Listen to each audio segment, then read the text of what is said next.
Asal budak ni lalu, atuk ni takut. Kata dia. Kata dia. Itu waktu salam tu cuman sekali aja salam. Salam tu ke kanan cuman. Assalamualaikum warahmatullah. Apa? Berkelayok di masjid.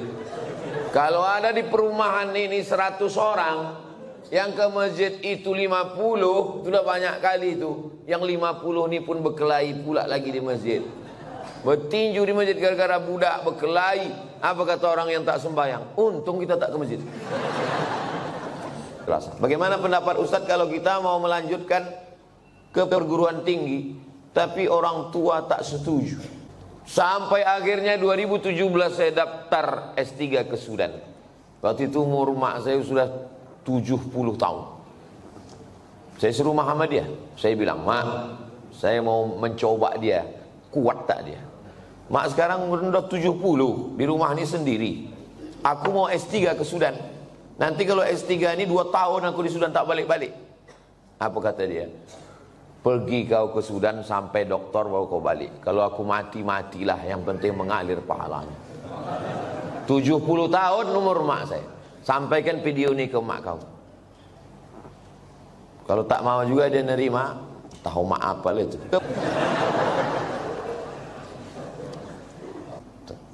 Bukan tanggung melepaskan anak itu. Sedang mencuci, didengarnya suara saya itu memanggil. Jadi ibu, lepaskanlah anak sejauh mata-mata. Biarkan dia belajar jauh. Nanti dia akan balik berbakti kepada ibu, insya Allah. Disenangkannya hati ibu.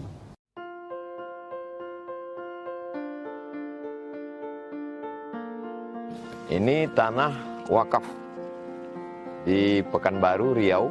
Lokasi Nurul Azhar 2. Itu yang pagar di belakang itu batas tanah wakaf. Sudah dipancang-pancang. Mana nanti yang untuk asrama, mana untuk kelas, mana untuk jalan, semua sudah diratakan. Inilah nanti tempat Nurul Azhar 2. Di sini masjid sudah ada, tapi masih perlu direnovasi. Di sini nanti ada ruang serbaguna, ada tempat olahraga, ada rumah guru, tapi tentu saja bertahap, insya Allah. Inilah yang akan kekal abadi sampai kita mati menghadap Allah Subhanahu wa Ta'ala. Inilah tempat anak-anak menghafal Quran, dari mulai bangun tahajud malam, sholat subuh berjamaah, sampai tidur jam 10 malam. Saya mengajak pada semua jamaah, mari support pembangunan Nurul Azhar Kampus 2 melalui donasi ke Bank Riau Kepri Syariah. Nomor rekeningnya 82011666666. Bank Syariah Indonesia nomornya 147, 6-nya 7 kali. 666666. Atas nama Yayasan Tabung Wakaf Umat. Jangan lupa sertakan kode transfer 01 di akhir nominal. Transfernya konfirmasi sudah sampai atau belum? Apa yang perlu dibantu? Konfirmasi ke nomor admin Yayasan Tabung Wakaf Umat 0852 6541 6060. Assalamualaikum warahmatullahi wabarakatuh. Waalaikumsalam warahmatullahi wabarakatuh. Misalnya saya punya keponakan. Keponakan saya ini kerja PNS. Dan saya tahu dia membuat markup proyek korupsi. Tapi di balik korupsi itu dia punya gaji tetap sebagai ASN tiap bulan golongan 3B, gaji pokoknya 3 juta. Tak mungkin menurut hitungan duit dia punya rumah besar, punya mobil. Tapi 3 juta itu tetap halal. Maka macam mana solusinya? Idza jitama'al halal wal haram faghullibal haram. Kalau bercampur antara yang halal dengan yang haram, yang menang itu yang halal apa yang haram? Yang haram yang menang. Ini ada air 1 tong. Dijilat oleh anjing. Lidah anjing itu mungkin setetes. Air nih 1 tong. Dibuang nih semua 1 tong ini. Fa'ahriku, kata Nabi, tumpahkan, dibasuh dengan 6 kali air suci biasa, tambah 1 air tanah. Jadi kalau berjumpa yang halal dengan yang haram, yang menang bukan yang halal, kecuali air yang lebih dari 2 kulah. Tapi yang menang adalah yang haram. Nah, macam mana saya mau datang ke rumah dia, mau minum teh, makan lontong sayur, ketupek gulai paku. Maka karena keponakan ini udah macam anak, saya kasih tahu sama dia, kau jangan kau kerjakan yang haram ini, karena kau nanti masuk neraka jahanam. Hidup ini sementara, mati kau nanti tinggal rumah besar nih, tinggal semua. Tapi rupanya dia degil, dilawannya pula saya. Maka pas acara anaknya nikah, diundangnya saya. Maka saya bilang, aku mau datang ke rumah kau kalau kau sediakan nasi bungkus yang kau beli dari gaji kau yang 3 juta.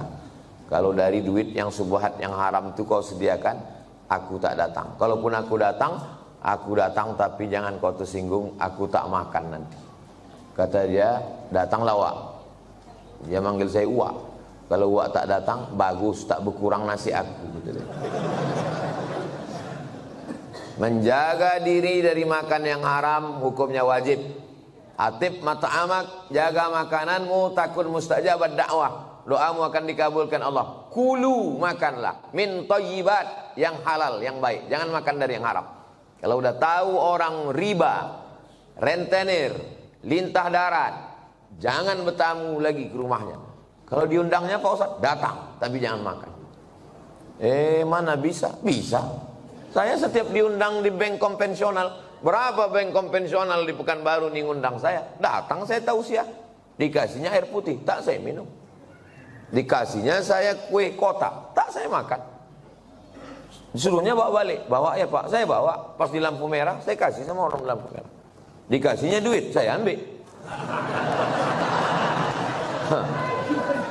kasih orang duit saya ambil, di rumah saya buatkan satu kotak khusus, kotak duit haram. Bertumpuk duit-duit dari orang bank konvensional. Habis itu kata Syekh Yusuf Qardawi, bunga bank dalam fatwa mu'asirah tak boleh dimakan, dibagikan untuk masalih ammah, kepentingan umum. Apalagi ini udah dekat, tak lama lagi datang duit haram, bodatangan. Duit haram ini biasanya datang 5 tahun sekali. Serangan fajar namanya. Kira-kira nanti kalau datang itu jamaah An-Najah mengambil atau tidak?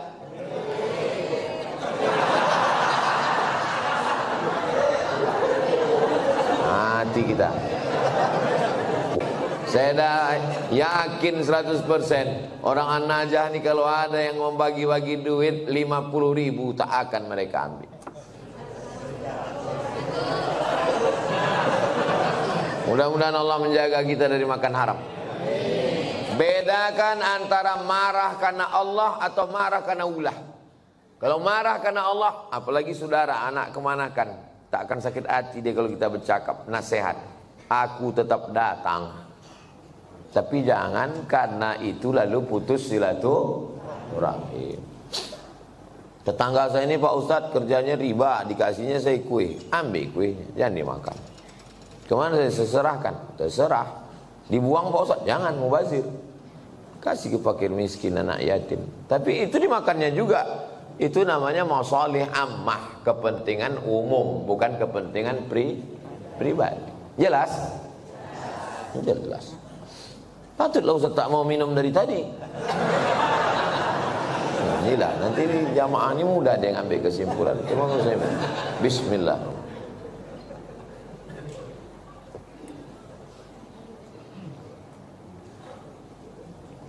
Saya dikasih tahu sama jamaah, Ustaz jangan sembarangan minum, nanti Ustaz kena racun. Tapi saya yakin di Masjid An-Najah ini tak ada yang meracun saya. Orang ini baik-baik. Awas kalau mati saya pulang dari sini. Ada ibu-ibu, nenek membawa cucu ke masjid, sedangkan cucunya itu meribut, dibiarkannya lari-lari, mengganggu konsentrasi kita sholat atau dengar ceramah. Saya balik ke Pekanbaru ini 2008. Sekarang sudah 2025. Belum pernah sekalipun marah karena anak menjerit lari-lari. Belum pernah. Sekalipun. Kenapa Ustaz tak pernah marah?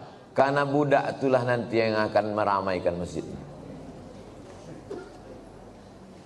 Kalau kita marah ke budak-budak kecil, siapa yang akan sembahyang ke An-Najah ini nanti?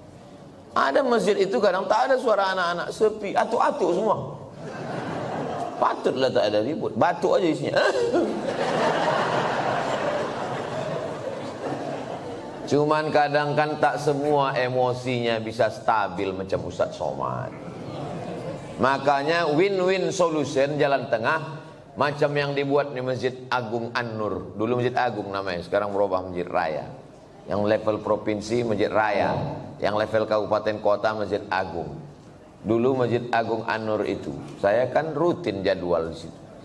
Waktu tarawih, pulang saya tarawih, anak-anak saya tengok dibuat satu sop khusus di belakang. Heran saya, kenapa anak-anak ini tak meribut? Rupanya ada satu petugas pakai baju hijau, membawa rotan sebesar ini. Dia tak sholat, dia khusus mengawas. Pas saya jumpa, pas saya tengok gini, senyum dia. Ustaz, saya bilang, mau kau bantai anak-anak? Enggak Pak Ustaz, kalau saya pukul marahlah ayahnya. Jadi untuk nakut-nakuti aja. Bagus. Jadi nanti diangkat ada satu security khusus untuk anak-anak. Jangan anak diletakkan di celah. Letakkan celah. Pertama, anak ini memutus sop kecuali anak saya. Anak saya tak memutus sop. Kenapa? Karena ujung senapan angin sudah dipotong. Karena di dalam itu ada najis. Yang kedua, kenapa anak ini diletak di samping?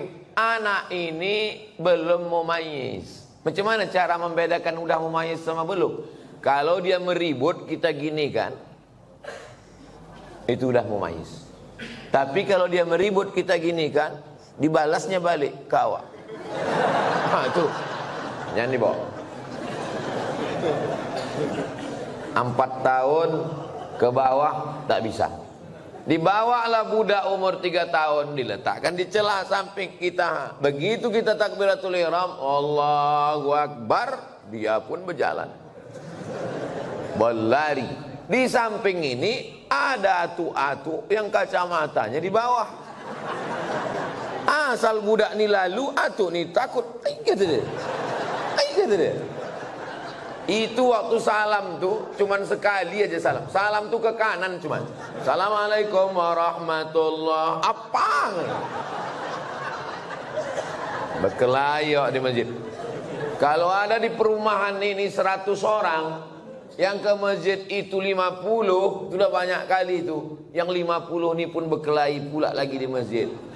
Bertinju di masjid gara-gara budak berkelahi. Apa kata orang yang tak sembahyang? Untung kita tak ke masjid. Tolonglah kita jaga persatuan ini. Bisa dipahami? Jelas. Insya Allah kalau saya ceramah jelas. Kalau ada orang bilang Ustaz Somad itu tak jelas, telinga kau pokak.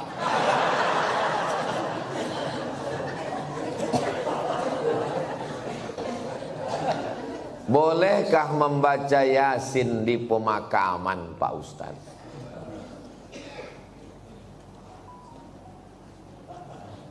Kata Imam Nawawi, meninggal tahun 676. Nama kitabnya Riyadhus Shalihin min kalami Sayyidil Mursalin. Dia mengutip pendapat Imam Syafi'i. Wa qala Syafi'i, Imam Syafi'i berkata, wa in khatimul Qur'ana kullahu kana hasanan. Seelok-eloknya, sarancak-rancaknya dikhatamkan sakhatam Quran. Bukan surat ya, sakhatam Quran. Saya tak bisa membacakan sakhatam Quran di makam emak saya, karena makamnya di Sumatera Utara. Saya mau pergi, saya membaca di rumah. Di makam saya minta ada orang membacakan sekhatam di makam almarhumah mak saya, mengamalkan fatwa Imam Syafi'i yang seelok-eloknya dikhatamkan di kubur itu sekhatam.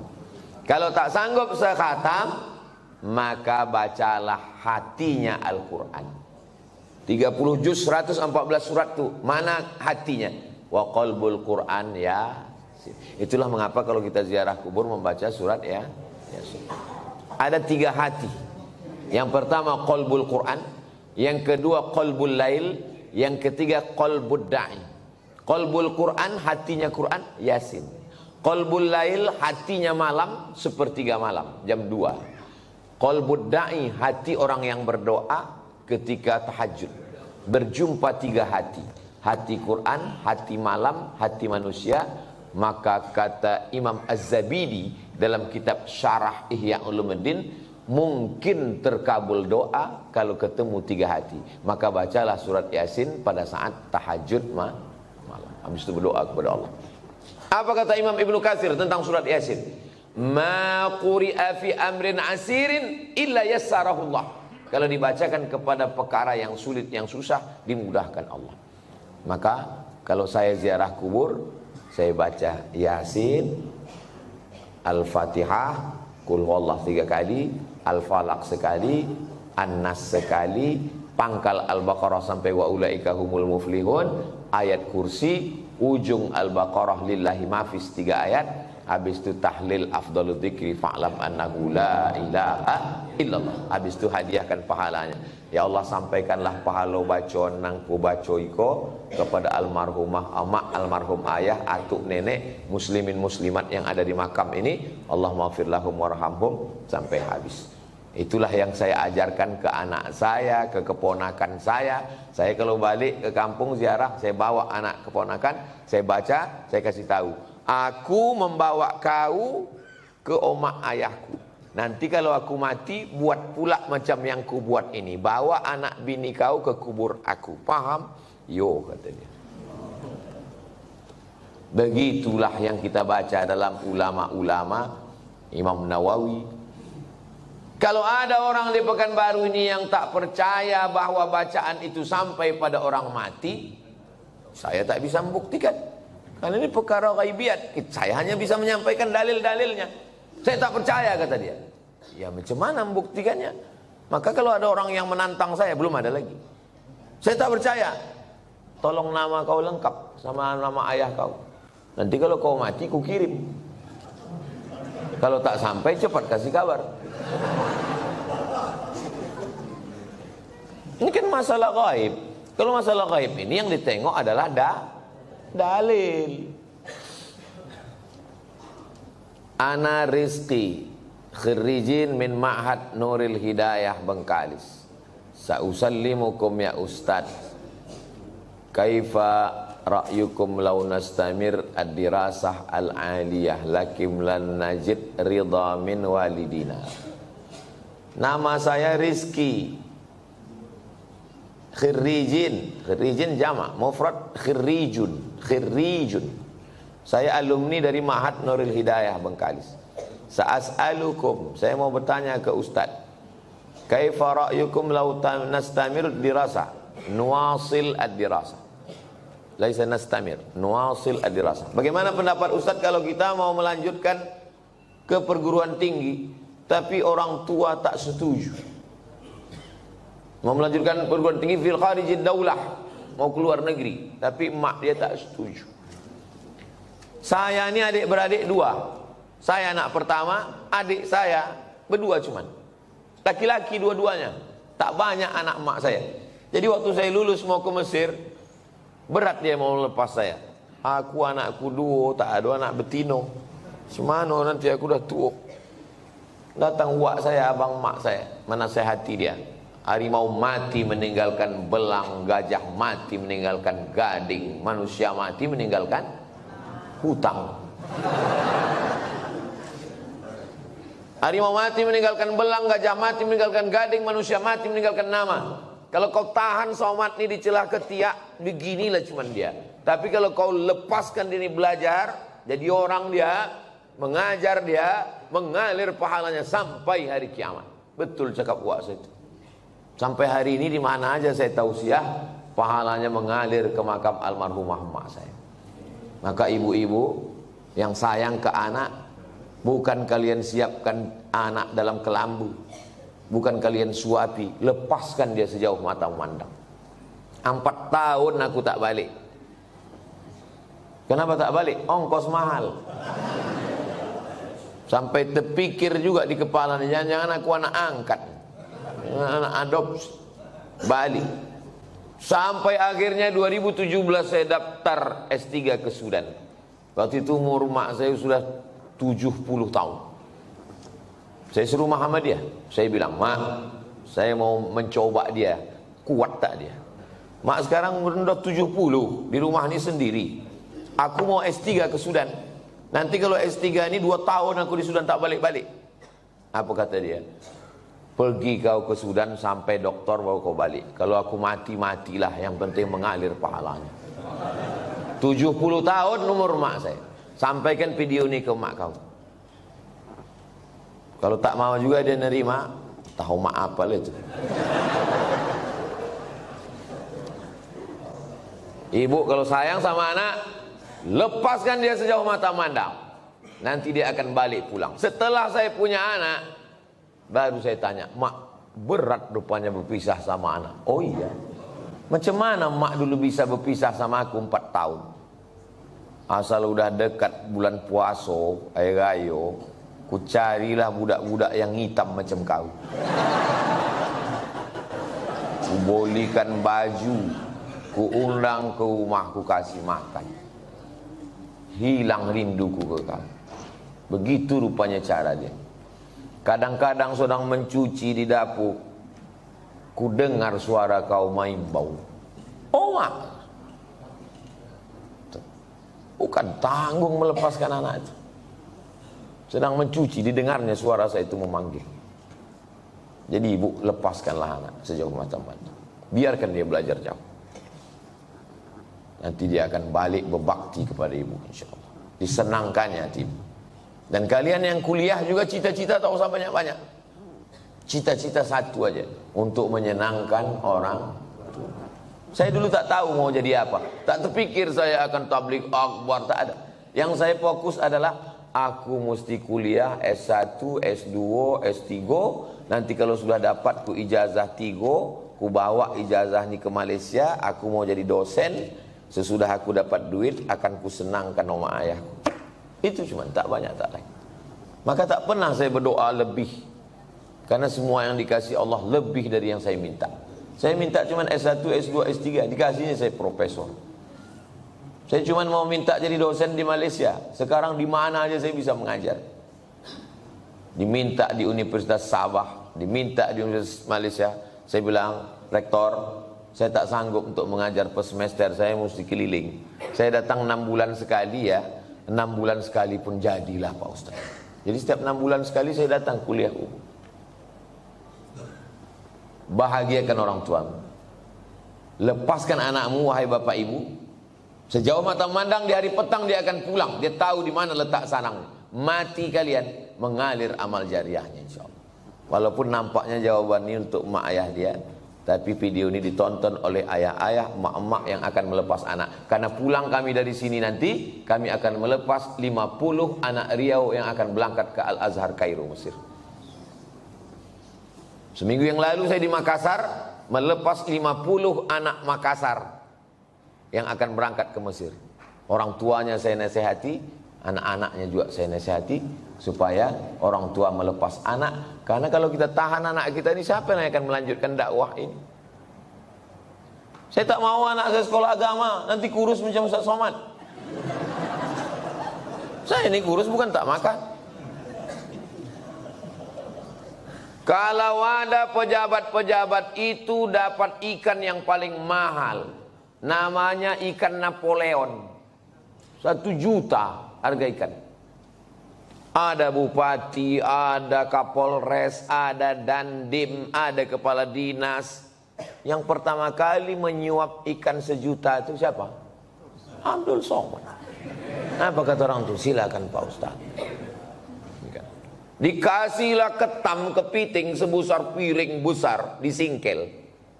Bupati tak berani makan, tentara gagah dandim tak berani makan ketam. Polisi berseragam berpistol tak berani makan ketam.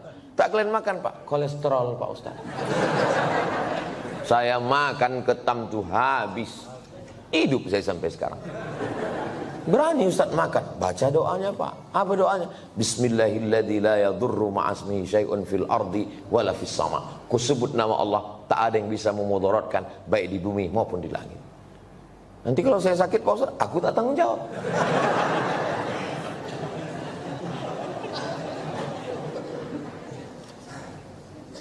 Definisi mengganggu tetangga itu bagaimana Pak Ustadz? Apalagi kita di komplek perumahan.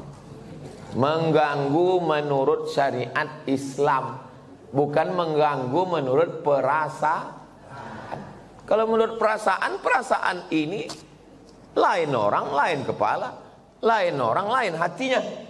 Saya terganggu betul dengan tetangga saya ini Pak Ustadz. Kenapa kau terganggu? Bininya cantik kali. Cantik ciptaan Allah. Jadi yang maksud mengganggu itu adalah kalau bertentangan dengan syariat Islam. Saya terganggu dengan tetangga saya ini Pak Ustadz. Kenapa? Melihara anjing dia Pak Ustadz.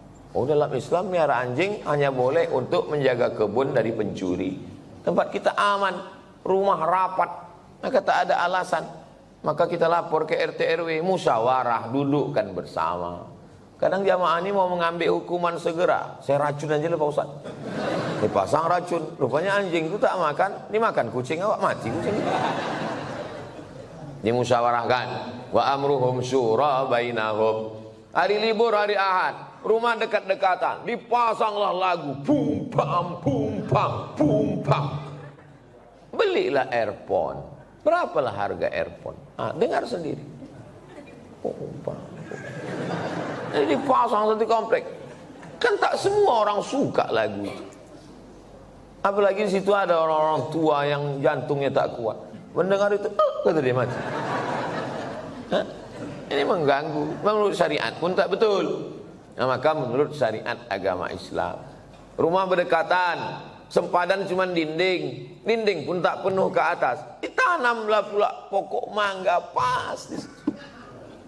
Buahnya apa tak asal menengok meniti air. Nah, ini mesti menjaga. Maka kata Nabi, idza tabakhta, kalau kau memasak, fa'aksir ma'aha, banyakkan kuahnya.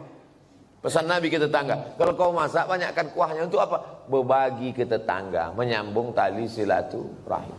Kata almarhumah mak saya dulu, kalau tak menjulur labu, tak menjulur kundur. Ini pokok labu, ini pokok kundur, sama-sama ditanam. Menjulur itu maksudnya keluar pucuknya. Keluar pucuk labu, keluarlah pucuk kundur. Kalau tak keluar pucuk labu, tak keluar pucuk kundur. Apa maksudnya? Kalau tak kedatang makanan kita, tak datang pula makanan orang. Halus pepatah orang. Bagikan makan. Kata Nabi kuah, tapi yang pula gara-gara ceramah nih kuah aja. Dulu sebelum Ustaz datang berbagi ayam kami, sesudah Ustaz kuah aja lagi. Gara-gara Ustaz Somad. Nah, tahadu tahabbu, saling berbagi hadiahlah kamu, maka kamu akan berkasih sayang. Malam Jumat jumpa wirid Yasin. Dulu begitu orang jumpa. Sekarang udah tak ada lagi jumpa. Jumpa pun di acara pesta nikah, walimah, udah tak bisa bertanya lagi.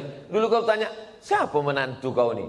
Macam-macam mirip. Ini anak Pak Fulan. Oh, tak kek mana juga, mau balancik-lancian nih rumahnya Jawa. Sekarang tak bisa lagi ngobrol. Pas ditanya, itu anak siapa? Apa? Anak siapa? Suara musik. Bum bam, bum bam, bum bam. Tak ada lagi silaturahim. Pas ditanya, itu menantu kau? Apa? Tak ada lagi silaturahim. La salam wala kalam. Alhamdulillah, Masjid An-Najah ini tempat kita bersilaturahim. Datang ke masjid, buat wirid Yasin malam Jumat, baca Yasin habis maghrib. Habis itu habis isya acara makan bersama. Tak ada duit, kumpul iuran. Di Malaysia itu setiap masjid itu ada dapurnya. Saya perhatikan tuh, setiap masjid ada dapurnya, ada dandang besar dan bisa masak. Tidak usah masak yang repot-repot, masak nasi minyak, nasi mandi. Karena ayam nyembut satu situ kumpul makan bersama. Di Malaysia itu ceramahnya tak terlalu banyak. Ceramah sedikit aja, makan yang lama. Tempat kita ceramahnya panjang. Habis selesai keluar lami kecil-kecil. Di tempat lain. Kalau di An-Najah ini tak tahu kita. Kita tengoklah. Saya menikah dengan seorang duda. Sudah 10 tahun pernikahan ini saya belum punya anak. Saya mempunyai anak sambung, anak sambung. Saya menyayangi dan mencintai seperti anak kandung saya. Anak sambung saya selalu meminta doa dan ridho dari saya. Apakah doa saya akan diijabah? Karena saya bukan ibu kandungnya. Dan jika saya meninggal nanti, saya tak ditakdirkan untuk punya anak. Apakah doa anak sambung saya nanti sampai ke saya, Pak Ustaz? Yang pertama, ibu sama anak kandung tuh sama anak sambung nih sampai mati tak bisa menikah. Karena menjadi mahram mu'abbad namanya. Mahram mu'abbad menjadi mahram kekal selama-lamanya. Karena sudah menjadi menikah sama ayahnya. Itu yang pertama. Yang kedua, wudhu tak batal dalam mazhab Syafi'i. Yang ketiga, seandainya saya lewat di kuburan di depan Hotel Mutiara Merdeka dekat Leton, saya mau pergi nih, lewat kuburan itu saya baca doa, Assalamualaikum ya ala diyar minal mu'minin wa inna insyaallah bikum lahiqun yarhamullahu mustaqdimina wal mustakhirin nas'alullah wa lakumul afiyah Allahumma fir lahum warhamhum. Doa saya sampai apa tak sampai? Doa saya sampai apa tak sampai? Sampai. Padahal saya tak kenal sama orang itu. Sampai doa. Apalagi anak sambung.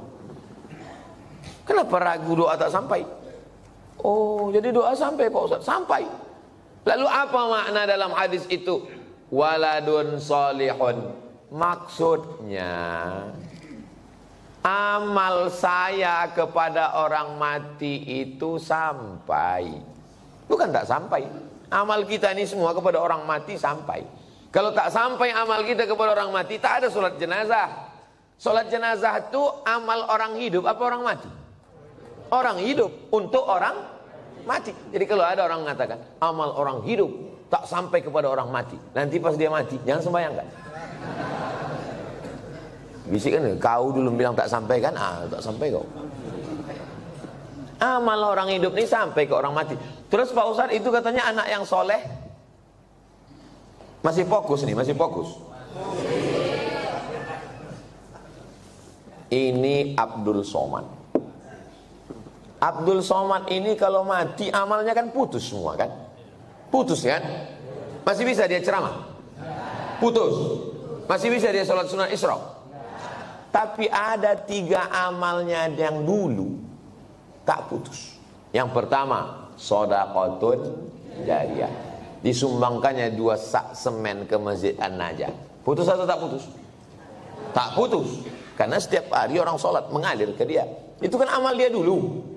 Yang kedua, ilmun yuntafa'u bih. Ceramah dia di Masjid An-Najah. Ceramahnya itu dulu atau sekarang? Dulu. Habis mati tetap mengalir, diamalkan oleh jamaah. Yang ketiga, anaknya. Anaknya itu kan amal dia itu. Yang ketiga inilah orang.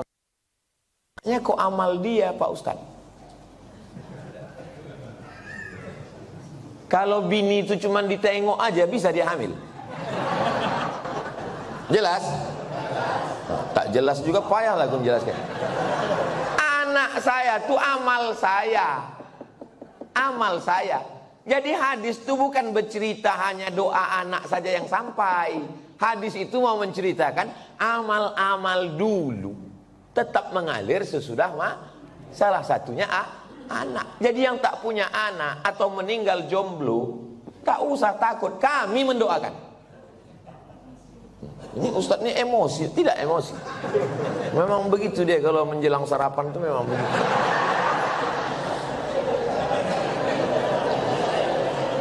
Seumur-umur saya membaca pertanyaan, inilah tulisan yang paling cantik. Cantik kan? Cantik kan? Bisa pula rapi menulis. Saya bolak-baliklah menulis rapi tak bisa-bisa. Memang irilah saya menengok tulisan. Mudah-mudahan anak saya bisa cantik tulisannya begini. Assalamualaikum, berapa kalilah dia mencobanya ini. Assalamualaikum warahmatullahi wabarakatuh. Waalaikumsalam. Alhamdulillah wa syukurillah. Alhamdulillah wa syukru lillah. Saya kurang. Alhamdulillah wa syukru lillah. Alhamdulillah wa syukru lillah. Jadi jangan syukurilah. Bukan syukurilah, syukurilah itu bahasa Indonesia, syukurilah ya. Kalau bahasa Arabnya alhamdulillah wa syukru lillah.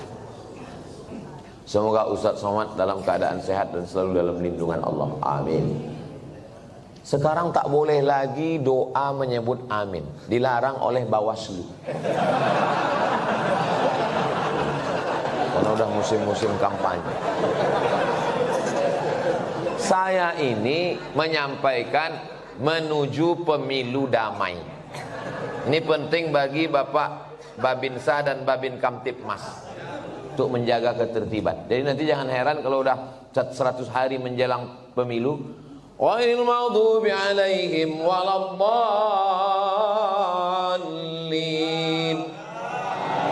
Tak boleh, itu keberpihakan. Sunyi nanti masjid, diam.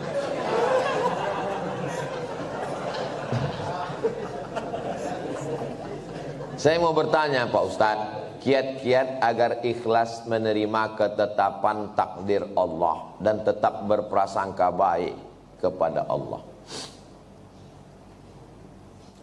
Mohon doanya Ustadz untuk seluruh istri pejuang garis 2. Pejuang garis 2 itu maksudnya yang belum hamil.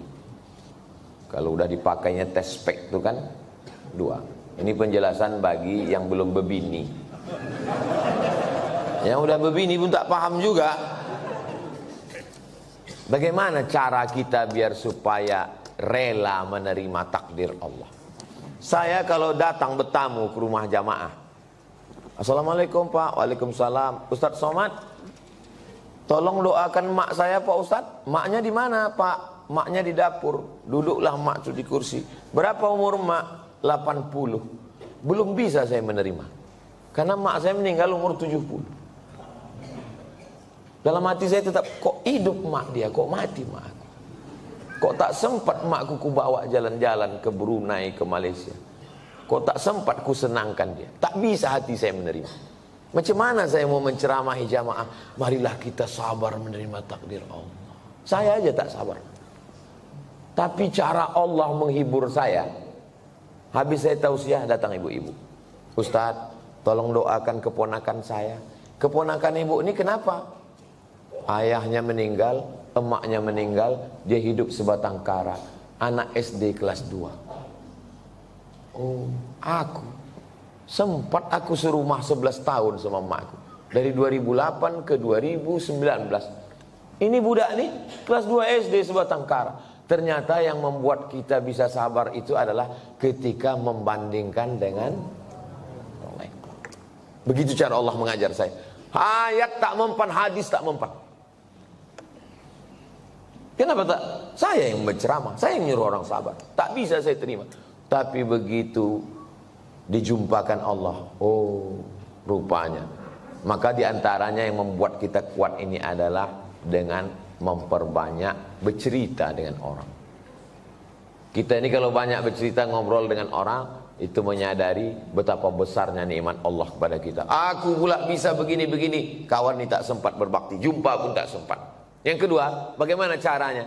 Caranya adalah menguatkan dalam hati bahwa innallaha katabal maqadir, Allah sudah menuliskan takdir 50 alfasana, 50.000 tahun qabla an yakhluqas samawati wal ard.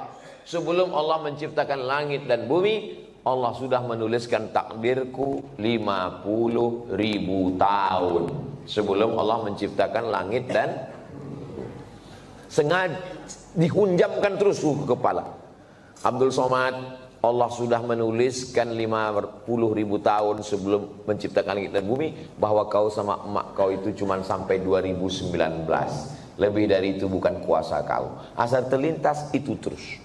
Otak itu dihunjamkan dengan hadis itu. Yang ketiga, membuat sesuatu yang terus mengalir. Sedekah untuk santri, untuk Palestina. Asal teringat, baca Al-Fatihah. Teringat macam-macam, baca Al-Fatihah. Malam Jumat, baca Al-Kahfi, baca Yasin. Hadiahkan pahalanya. Undang anak yatim, fakir, miskin. 3 itulah cara untuk mengurangi beban hati kita. Allah berjanji kalau kita beribadah, falyabudu rabb hadzal bait, banyak-banyak beribadah.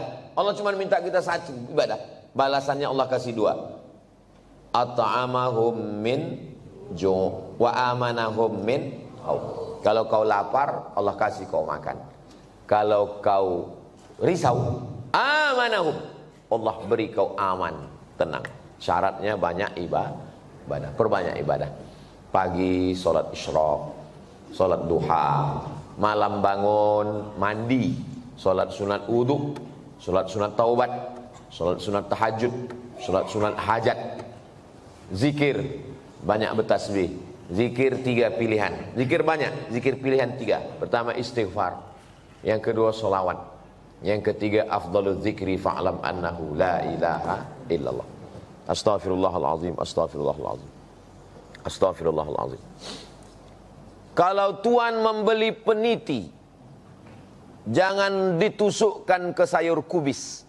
Kalau mik sudah mati, tandanya waktu sudah habis.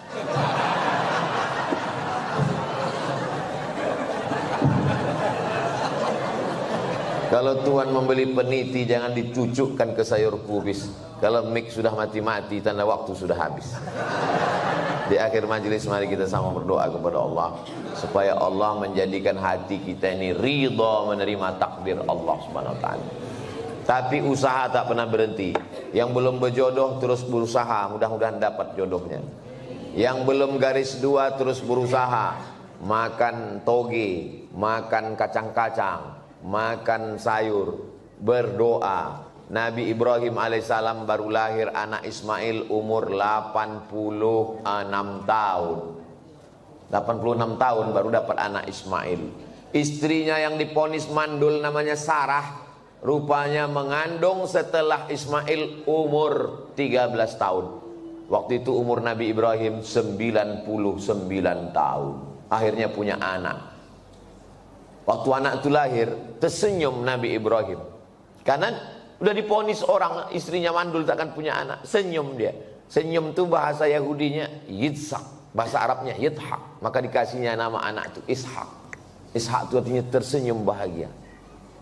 Saking kan lucunya cara Allah ingin menguji seorang hamba. Tak ada yang sulit. Innama amruhu iza arada syai'an ayaqula lahu kun. Tak ada yang sulit bagi Allah. Allah cuma ingin menengok air matamu tumpah di tengah malam. Allah cuma ingin melihat sujudmu lebih lama. Dalam perjalanan hidup saya, dipukul ombak, diempas gelombang, baru saya paham. Rupanya kalau hidup ini tenang-tenang saja, tidak akan melahirkan nakhoda yang ulung. Kalau tidak tajam ombaknya, sujud kita sebentar. Tapi kalau pukulan itu kuat, lama sujud kita dan terasa nikmat. Karena tak ada lagi kawan yang bisa diajak berbisik. Akhirnya kita berbisik ke tanah. Malaikat-malaikat di langit memintakan doa itu dikabulkan Allah Subhanahu wa ta'ala. Mudah-mudahan kita termasuk orang yang diberikan Allah kekuatan istiqomah iman dan Islam. Ala hazihin niyah al-Fatihah. A'udzubillahi minasyaitonirrajim. Bismillahirrahmanirrahim. Alhamdulillahirabbil alamin arrahmanir rahim maliki yaumiddin. Iyyaka na'budu wa iyyaka nasta'in ihdinas siratal mustaqim. Shiratal ladzina an'amta 'alaihim ghairil maghdubi 'alaihim waladdallin. Amin. Rabbana fir lana dzunubana, ampunkan dosa kami ya Allah. Wali abaina, ayah kami, wali ummahatina, mak kami, wali azwajina, pasangan hidup kami, wali dzurriyyatina, anak cucu keturunan kami, wali man hadarana, semua yang hadir di majelis ini, wali man syarakana, jamaah kami yang mengikuti dari jauh, hatinya tetap terpaut dengan ilmu yang kami sampaikan. Waliman ahsana ilaina, orang-orang yang sudah berbuat baik pada kami belum sempat kami membalasnya. Wali jami'il muslimina wal muslimat wal mu'minina wal mu'minat al ahya'i minhum wal amwat bi rahmatika ya arhamar rahimin. Allahumma ansur ikhwanana al mujahidina fi Palestin. Tolong saudara kami yang sedang teraniaya di Palestina ya Allah. Wa dammir a'da'aka a'da'ad-din. Hancurkan Israel, musuh kami, musuh engkau, musuh semua orang-orang beriman ya Allah. Allahumma ja'al hadzal balada baladan amina. Jadikan bumi Lancang Kuning negeri yang aman dan damai. Baldatun thayyibatun wa rabbun ghafur. Allahumma dafa'anna al-ghala' wal waba' wal fahsya' wal riba wal zina wal munkar. Selamatkan kami, keluarga kami, masyarakat kami dari riba, dari zina, dari narkoba, dari LGBT, dari perbuatan keji dan munkar. Allahumma khtim lana bi husnil khatimah. wa la taqtim alaina bisu'il khatimah. Rabbana hab lana minas shalihin, jadikan anak kami anak-anak yang soleh dan solihah. Rabbana hab lana min azwajina wa dzurriyyatina qurrata a'yun waj'alna lil muttaqina imama. Allahumma la tadharhum fardan wa anta khairul warithin. Janganlah engkau biarkan mereka hidup sendirian, berikanlah mereka pasangan dan keturunan yang baik-baik ya Allah. Wafiqna lima tuhibbuhu wa tarda, tanamkan taufikmu dalam hati kami supaya kami beramal dengan amal yang kau ridhai ya Allah. Allahumma jma'na ma'al habibil mustafa, sebagaimana engkau satukan kami di Masjid An-Najah subuh ini, satukan pula kami nanti di surga Jannatul Firdaus bersama Nabi Muhammad sallallahu alaihi wasallam. Rabbana atina fid dunya hasanah wa fil akhirati hasanah wa qina adzabannar. Sallallahu ala sayyidina Muhammad wa ala alihi wa sahbihi wasallam. Walhamdulillahi rabbil alamin. Taqabbalallahu minkum minna wa minkum taqabbal ya karim. Terima kasih, mohon maaf. Wassalamualaikum warahmatullahi wabarakatuh. Waalaikumsalam.